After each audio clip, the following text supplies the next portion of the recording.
Gold Star mothers have one unfortunate common thread. They each lost a son or daughter who served in the U.S. military.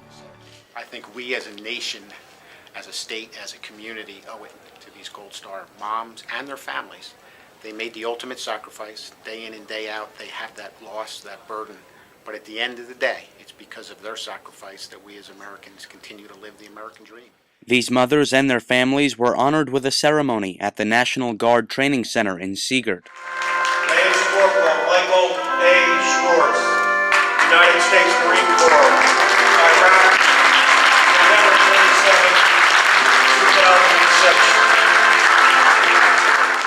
2006. The event served as a reminder that these fallen soldiers will not be forgotten. However, it also served as a bitter reminder of times past. And as I was walking to the door, I saw a Hal police officer's car, and I started to get nervous. And with that, we had the side windows by our front door, and I saw the green uniform sleeve. And I opened the door and I told them, "You have to wait here. I have to get my husband." And I went upstairs to get my husband, and I said to him, "This is not good. The Army is here." And it's very, very difficult because they invite you into your house. And he said, "Please come inside and sit down." And I almost didn't want to go in and sit down because I knew what they were going to tell me, and I thought that if I didn't sit down, they wouldn't tell me. And unfortunately, they give you the news.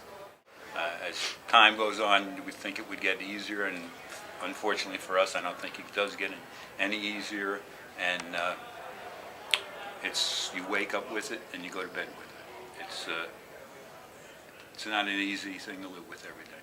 He wanted to further help the community, so that's when he decided to go into the military. And his dad spoke with him, and we decided together as a mom and dad that, I was scared as a mom. I didn't want him to go, but I knew it was the best thing he could do because he would do things that he would never have the opportunity to do as a civilian.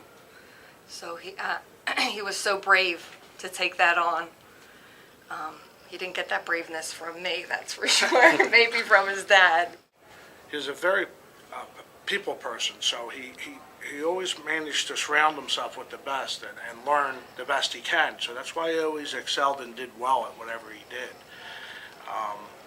Again, the service part of it, he never boasted about what he did. He always seemed I have to be taught that stuff. It was natural for him. He would help anybody in any condition, anywhere, and he wouldn't think about it, and he would never tell you about it. And I'm proud of him for that. I mean, he served his community and his country well. First moments are disbelief. They have the wrong soldier.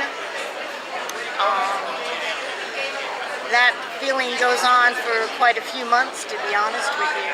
You're kind of numb through the whole ceremony and the services and everything. And then you come to realize that, he isn't coming home and he's not there. But you learn that he did what he did because it was part of him and it was his life and he loved it. And he just insisted on serving his country and doing, he did what was best for him, and I was very proud of him. Indivisible, with liberty and justice for all.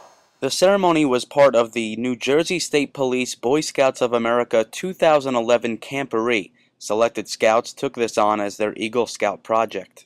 Our intention really here this weekend, and we've spoken about a lot with our scouts while they've been here, is to help them recognize and understand the sacrifice that these families have made.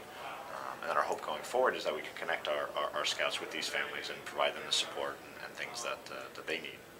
They've obviously given quite a bit to allow things like this to happen. I mean, without them, we don't have the ability to be here. So it's great, and most of our scouts sadly probably don't even realize that these sacrifices are being made. So that's really our intent, is to help educate them. I guess it could be a starting point.